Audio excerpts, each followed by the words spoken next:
Mayotte, actualité. Le mouvement des taximans de Petite Terre se poursuit. Aujourd'hui, les grévistes ont décidé de mettre en place une opération escargot. L'opération escargot, là, c'est très délicat. On empêche tout le monde pour faire la pression du gouvernement, de l'État et pour tout le monde. C'est l'ensemble de Mayotte. On est là pour se battre. Juste 40 centimes d'augmentation.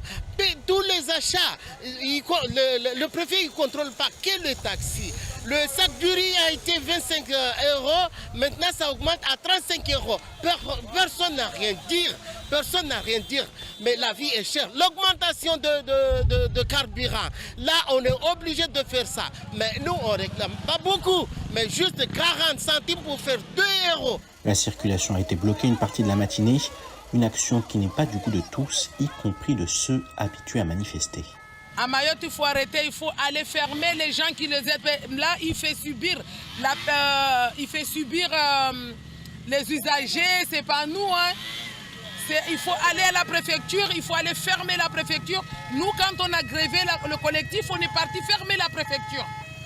Moi, je partage leur douleur, hein, parce que c'est mes soeurs, c'est mes frères, mais là, ça va pas. Si les méthodes ne font pas l'unanimité, les grévistes sont déterminés à poursuivre et amplifier leur mouvement. Comme on n'en a pas eu des appels concernant les autorités, c'est pour cela qu'on a dit, là on pousse le bouchon, on se met en grève pour entamer notre revendication, pour montrer qu'on est toujours là.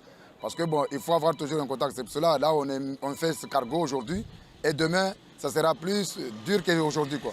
Une réunion est prévue la semaine prochaine avec la préfecture. D'ici là, le mouvement pourrait se poursuivre afin d'augmenter encore la pression. Jamais je n'ai vu dans une campagne autant de mobilisation, autant de fervescence, autant d'engagement, autant de détermination. Vraiment, cette victoire, elle est d'abord la leur. Ils l'ont voulu, ils l'ont obtenue et c'est ce qui montre que là où il y a de l'engagement, de la détermination, souvent le résultat est au bout. Et pour moi, c'est une très grande fierté parce qu'ils ont voulu absolument marquer que je devais être, je dirais, le père de ce département pour les années à venir et montrer le chemin, un peu le guide. Et je crois que c'est un statut qui m'oblige d'essayer, dans la mesure du possible, de rassembler tout le monde sur l'ensemble du territoire de Mayotte, de façon à ce que nous continuons la trajectoire qui nous a été dessinée par ceux qui nous sont précédés. Je suis venu pour rencontrer tout d'abord mes collègues, des personnels enseignants, des personnels administratifs, des chefs d'établissement, pour faire un peu le point sur les revendications et l'actualité de la situation du système éducatif à Mayotte, pour rencontrer également monsieur le recteur, qui est représentant du ministre et avec lequel j'aimerais avoir un échange cet après-midi. Et pour rencontrer aussi mes camarades de Force ouvrière, donc tous les syndicats de l'enseignement EFO sur l'île, des personnels enseignants, mais pas que. Il y a aussi des administratifs à EFO, il y a aussi des chefs d'établissement qui sont à EFO, donc je vais les rencontrer le long de mon séjour. Et également des camarades de l'Union départementale, c'est-à-dire l'interprofessionnel. Je suis par exemple accompagné ce matin du secrétaire général de l'Union départementale, M. Abdoul Ouassion, qui travaille au CHM. EFO, c'est le public, c'est le privé, c'est un peu la force de notre syndicat, c'est de pouvoir être en lien entre les différents salariés du public et du privé. Le président du conseil départemental a tenu à saluer l'élection des 2 nouveaux députés de Mayotte, Estelle Youssoufa et Mansour Kamardine. Dans un communiqué, il prévient que la situation sociale et économique de l'île leur laissera peu de répit et les besoins sont importants. Nous aurons à travailler ensemble et à parler d'une seule voix pour faire entendre les attentes des Mahorais, écrit-il encore, avant d'ajouter « L'ampleur de l'abstention qui s'est manifestée à Mayotte doit également nous interroger, s'agissant d'un scrutin national qui a toute son importance localement. Nous ne pouvons nous satisfaire d'un fossé semblant se creuser ici comme ailleurs, avec autant de nos concitoyens qui boudent les urnes. C'est en soi un message qui nous interpelle tous et qui nous engage. » L'association Yes Weekend organise le 2 juillet prochain un éco-festival, premier festival durable à Mayotte, Yes Co Green. Les festivaliers seront des acteurs participatifs. Le festival se veut une journée de sensibilisation pour petits et grands aux problématiques de notre temps et de notre île, l'écologie, le traitement des déchets, le développement anthropique. L'événement sera organisé autour de 4 espaces, la scène, le village, le forum et les actions. 8 artistes se succéderont sur scène.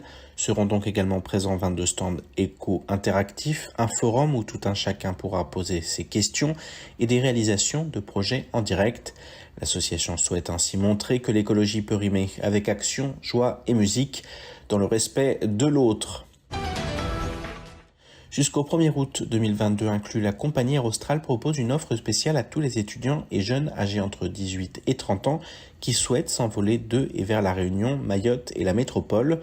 Cela comprend d'abord un tarif exclusif, Réunion Paris ou Paris Réunion à partir de 397 € TTC aller simple ou 777 € TTC aller-retour.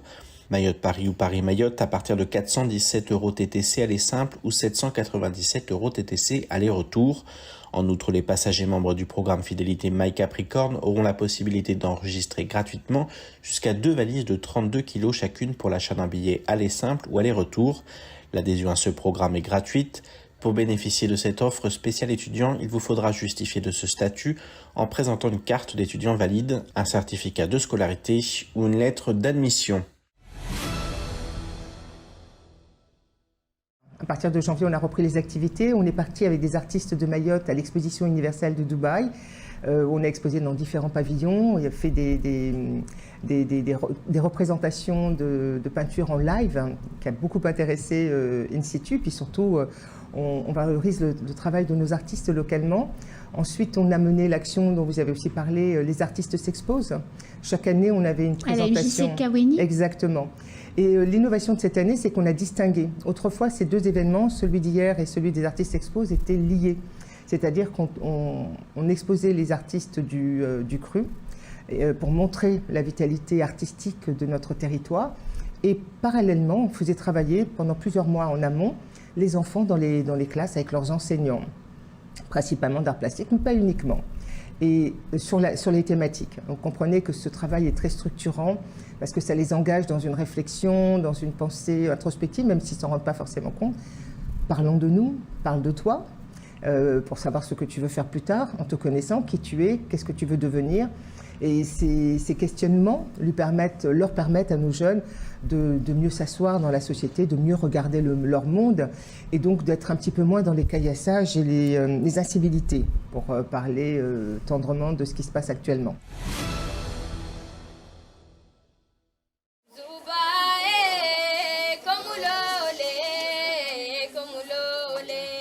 Le 21 juin rime chaque année avec la fête de la musique.